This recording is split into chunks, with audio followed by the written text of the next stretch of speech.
Hey guys, so I'm going to show you how to strain your kefir. There seems to be a little bit of confusion with some people, so just to make it easy.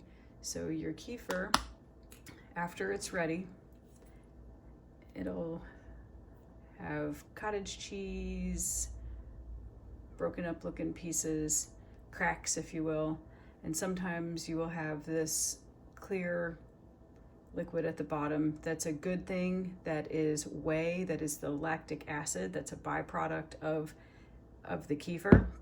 You can do a lot of things with that, so don't discard it. Make sure you save it and you can use it. You'll also just strain it right into here, and on the next video I'll show you how to make cheese, and then I'll show you how to do some fermented vegetables. So let's get started. We're gonna take our lid off. And as you can see, it's got some cottage cheese, tapioca pudding looking material on the top. That's great, that's what it should look like. And now for your strainer, so I use this wonderful measuring device that's 8 cups or 64 ounces, and use a mesh strainer.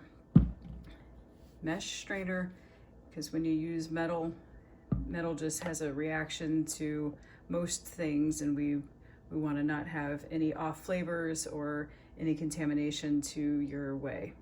So we're going to take the whey, or excuse me, we're going to take the kefir straight out of the jar, and we're just going to dump it right into the strainer.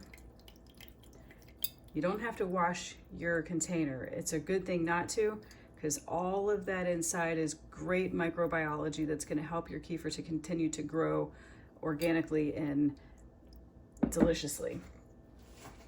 The next part you're going to do is you're going to take a silicone rubber spoon or spatula and just kind of move it around. Your grains generally float to the top of your jar and then to the bottom of your straining, and you pull those out. They will be very distinctly different. If you can see as I'm stirring, it's very different. So you take those out, put those right back in your jar, fill your jar, fill this jar right back up with milk. Don't fill it up to the top because it will grow. So I usually fill it with about an inch or two from the top, and just move your kefir around because it is thick and it will need to be pushed through the net of the mesh strainer.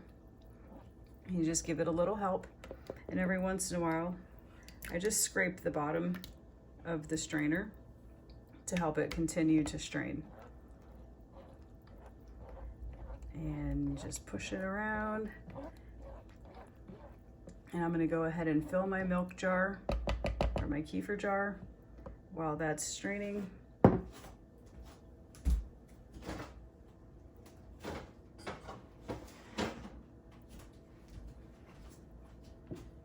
Filling the milk,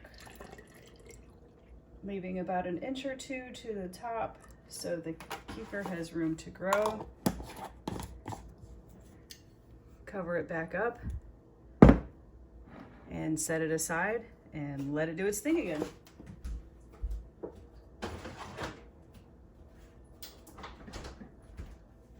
Now, as for straining the kefir, you just keep pushing it around. Keep pushing it around until your strainer is clear. And by clear, I don't mean like water clear. I just mean that all of this goodness has been pushed through the strainer, and you will have to scrape the bottom of the strainer to help keep it flowing, and it just takes about a minute or 2 or 3, and you just keep pushing it around, and you can see it's starting to empty out into the bowl. And you can use any bowl that your strainer fits over, but consider the size of your jar is a quart mason jar, and you'll want to be sure that your liquid can fit into the strainer and into the bowl. So again, this is all of my kefir is now pushed through the top. You can see there's some on the bottom. That's the stuff that I scrape back off, and make sure it makes it into the bowl.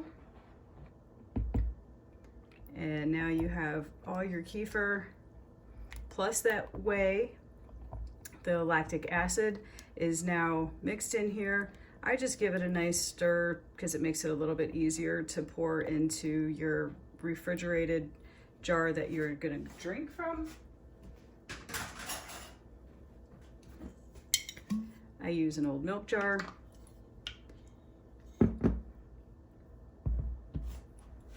But then from here, once your liquid is now in your bowl, you just pour your kefir into either another mason jar or some other glass container that you can refrigerate. You can use plastic. I don't like plastic.